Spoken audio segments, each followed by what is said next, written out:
గురుగారు నమస్కారం. నమస్కారం. గురుగారు సాధారణంగా మీరు ఇంతకు ముందు వీడియోలో చెప్పారు. మానవ జన్మ అనేది ఊరికనే వచ్చేది కాదు.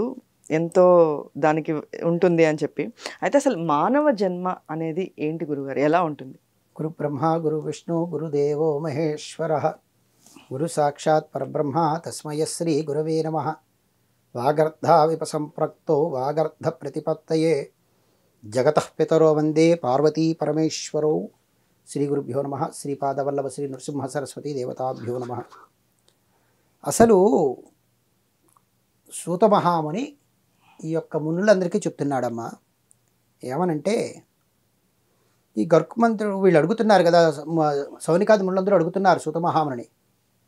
ఇంకా ఈ విష్ణుమూర్తి గరుక్మంతుడికి ఏ విధమైన విషయాలు చెప్తున్నాడో గరుడ పురాణంలో ఆ విషయాల గురించి చెప్పండి. అలాగే మానవుడికి జన్మ ఎలా కలుగుతుంది అసలు అనే విషయాలు చెప్పండి అని చెప్పి అడుగుతుంటే ఈ యొక్క సూత మహాముని విష్ణుమూర్తి చెప్తున్నాడు. విష్ణుమూర్తి గరుక్మంతుడితో కూడా, ఓ గరుక్మంతుడా, అసలు లోకంలో 84 లక్షల యోని భేదాలు ఉన్నాయి. యోని భేదం అంటే స్త్రీ పురుషులు, స్త్రీ యోని పురుష యోని, అలాగే కీటకాలు, ఇలా చెప్పుకుంటూ వెడుతుంటే 84 లక్షల జాతులు యోనులతో ఉన్నాయి. ఈ అన్నిటినీ కలిపి మళ్ళా 4 రకాలుగా విభజించారు. అవేంటంటే అండజము, రెండోది స్వేదజము, మూడోది ఉద్బీజము, 4 జరాయుజము అని 4 రకాలుగా విభజించారు. ఈ అండజములు అంటే ఏంటంటే గుడ్డు నుండి పుట్టేవి. గుడ్డు నుంచి మనకు తెలిసిందే కదా, కోళ్ళు, అలాగే ఈ పక్షి జాతులు, ఇవన్నీ కలిపి కనీసం ఒక 21 లక్షలు ఉన్నాయట. అంటే మనకు తెలియవు, చాలా మనం చాలా చూడం కాబట్టి ఈ 21 లక్షల పక్షి జాతులు ఉన్నాయి. అవి గుడ్డు నుంచి పొందుతాయి. బాతుగుడ్డు, గోడిగుడ్డు, ఇలా ఏవో చాలా రకరకాలు చెప్పుకుంటూ ఉంటాం కదా వాటితో. బల్లిలుకి, అలాగే ఉద్బీజములు. ఉద్బీజములు అంటే ఏంటంటే నీటి వనరుల చేత పుడతాయి. అంటే చేపలు అలాంటివి. ఇవి వృక్షాలు, నీటి వనరులతో వృక్షాలు కూడా, చెట్లు కూడా మనము నీళ్లు పడుతూ ఉంటే ఆటోమేటిక్గా అక్కడ ఏదైనా మొక్క ఉందంటే పెరిగిపోతూ ఉంటుంది. అవి ఒక 21 లక్షలు ఉన్నాయట నీటి వనరుల చేత పెరిగేటువంటివి. తర్వాత జరాయుజములు, గర్భకోశములో మావి యందు ఉండేవి. గర్భకోశంలో మావి యందు ఉండేవి ఏంటి? మనిషి జన్మ. ఇదొకటే ఉంది, ఇంకోటి లేదు. అంటే ఎక్కువగా చెప్పుకోవచ్చు వాటిల్లో. ఈ అన్ని జన్మల్లోకి మనుషుని యొక్క జన్మ ముఖ్యమైనటువంటిది, అతి దుర్లభమైనది. ఎందుకని? గుడ్డు పెట్టేసింది, బయట అది పొదుగుతూ ఉంటుంది, దాని అంతటి అదే బయటకు వస్తుంది. సో దానికేం ఎక్కడ ఇది లేదు. మరి మానవుని జన్మలో స్త్రీ గర్భములో ఆ పిండ రూపములో ఏర్పడిన తర్వాత 9 నెలల పాటు నానా బాధలు పడుతూ ఉంటుంది ఆ తల్లి. తాగే ఇవాళ రోజుల్లో చెప్పకూడదు కానీ పూర్వం వాళ్ళంటే కాస్త నియమనిష్టలతో జాగ్రత్తగా చూసేవారు పిల్లల్ని. పిల్లలు కడుపుతో ఉన్నారు అంటే మరి ఇవాళ ఈ యొక్క జింక్ ఫుడ్లు తినేస్తూ ఉంటారు, కారాలు మసాలు తినేస్తూ ఉంటారు. వాళ్ళ ఆకలి, వారి నోటి రుచి కోసం కడుపులో ఆ పిల్లలకి మరి ఆ పిండంలో ఉన్నటువంటి అవన్నీ అనుభవిస్తూనే ఉంటుందిగా పాపం. తల్లిదండ్రులు ఈ యొక్క తల్లి యొక్క మలమూత్రాల లోపల ఉన్నటువంటి బాధలన్నీ మనకి గాసు తేలిపు వస్తుంది అంటే మనమే మండుతుంది అనుకున్నాం. మరి పిల్లలకు లోపల ఉన్నటువంటి బేబీకి ఇన్ని, అంతే ఆ జన్మ బాగా దుర్లభముట. ఆ పిండంగా ఉండి ఏముందమ్మా, ఒక ముందు చిక్కుడు గింజంతా, తర్వాత ఒక్కొక్క నెల ఓ రోజున కాళ్ళు, నెల చేతులు, ఓ నెల అవయవాలు, ఒక నెల తల, ఇలా ఏర్పడతాయని చెప్పుకుంటున్నాం కదా 9 నెలల్లో, ఒక్కొక్క నెలలో. ఇవాళ అంటే స్కానింగ్లు చూసేసి చెప్పేస్తున్నారు అనుకో, అమ్మ ఆడా మగ ఏంటి అనేది, ఇవన్నీ మరి ఏవేవి ఉన్నాయి అనేది.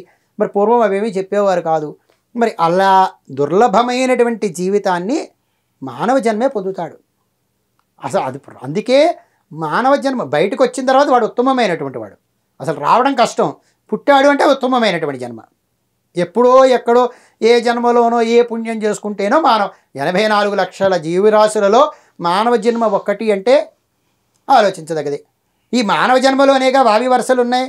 మరి జంతువు జన్మలలోనూ పక్షులలోనూ వావి వరుసలు ఏమీ లేవు, ఎలా పడితే అలాగే ఉంటాయి.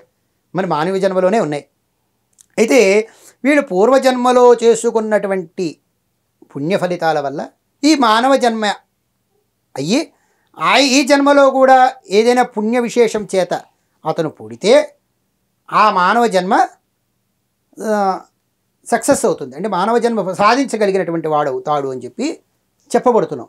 అలాగే మానవ జన్మలో కూడా 4 రకాలైనటువంటి పుట్టుకలతో మనుష్య జన్మ ఎత్తిన తర్వాత కులాలు, మతాలు అనేటువంటివి ఈ మనం ఏర్పరచుకునేవి. భగవంతులు దేవతలు అయితే ఏర్పరచలేదు, ఈ ఏర్పడ్డాయి.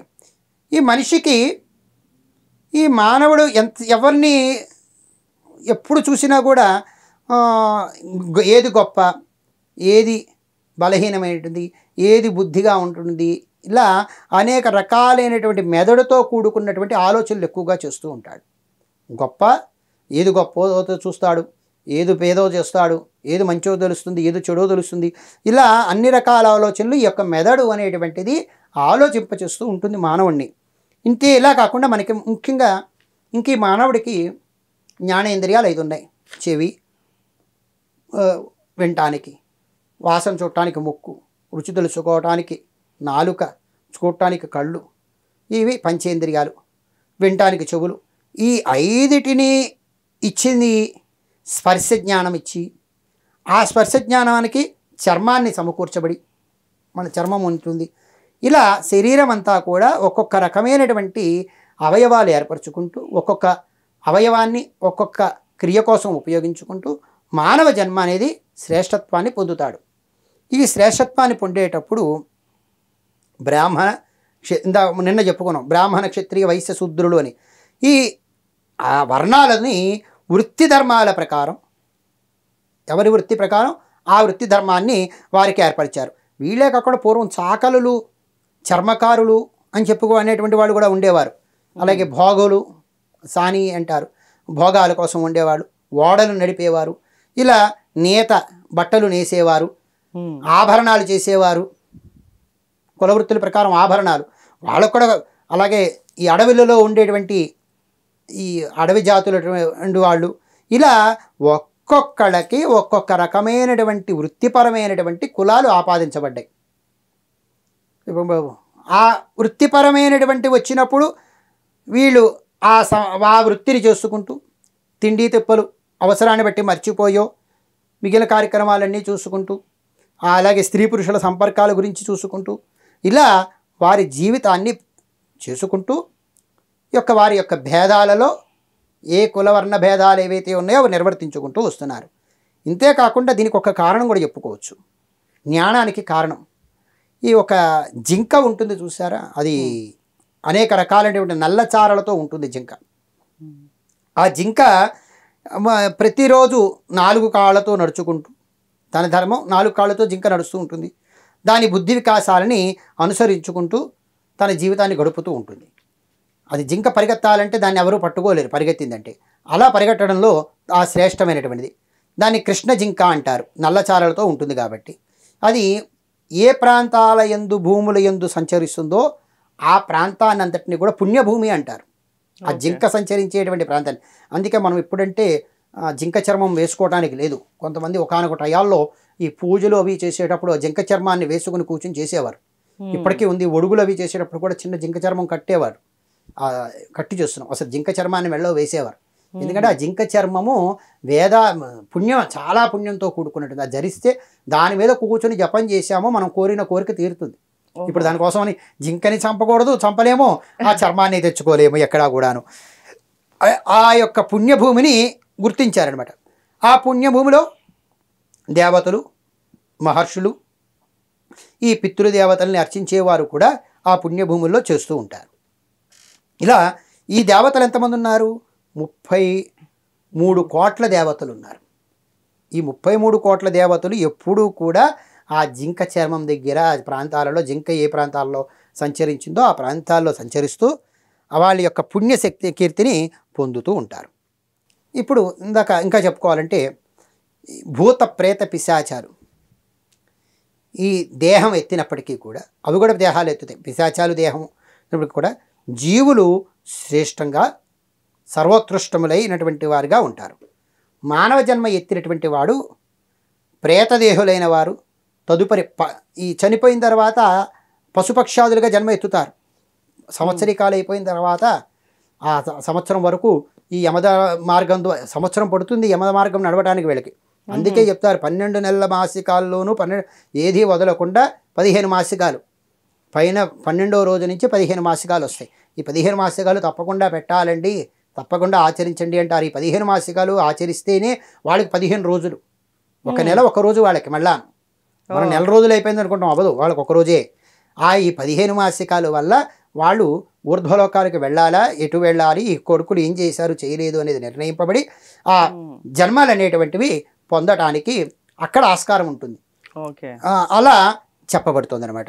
అలాగే ఈ బ్రాహ్మణ వర్ణానికి చెందిన వారు కాస్త అత్యుత్తములుగాను, ఎందుకంటే వాళ్ళు తెల్లారలేస్తే అందరూ బాగుండాలి, అందరికీ మంచి జరగాలి అని ఆ యొక్క పురాణాల గురించి చెప్పడమే కానీ, హోమాలు చేయడమే కానీ, దానాలు తీసుకోవడమే కానీ, చేయించడమే కానీ ఆ క్రియలన్నీ చేస్తూ ఉంటారు. కాబట్టి వేదశాస్త్రపరంగా వేదశాస్త్రాలన్నింటినీ కూడా తెలుసుకుని చెప్తారు. కాబట్టి వారికి గొప్పవారు అనేటువంటి ఒక చిన్న బిరుదు కూడా ఇవ్వడం జరిగింది. అలాగని మిగిలిన వాళ్ళని ఎవరిని కూడా తీసేయలేదు, వారికి ఇచ్చారు. కానీ వారికి వాళ్ళ యొక్క వృత్తి ధర్మాలను బట్టి వారికి స్థానాన్ని ఏర్పాటు చేశారు. అలాంటి ఎన్ని జన్మలు ఎత్తినా కూడా లభించినటువంటి జన్మ మానవ జన్మ, అందులో బ్రాహ్మణ జన్మ ఎత్తడం అనేటువంటిది కూడా చాలా గొప్పతనంగా చెప్పుకోవచ్చు. అటువంటి జన్మ కలిగినప్పుడు తన జీవితాన్ని వృధా చేసుకోకుండా, వ్యసనాల పాలు కాకుండా మంచి మార్గంలో నిర్వర్తించుకోగలిగితే ఆ జన్మలకి సార్థకత కూడా చేసుకున్న వాళ్ళు అవుతారు. ధన్యవాదాలు.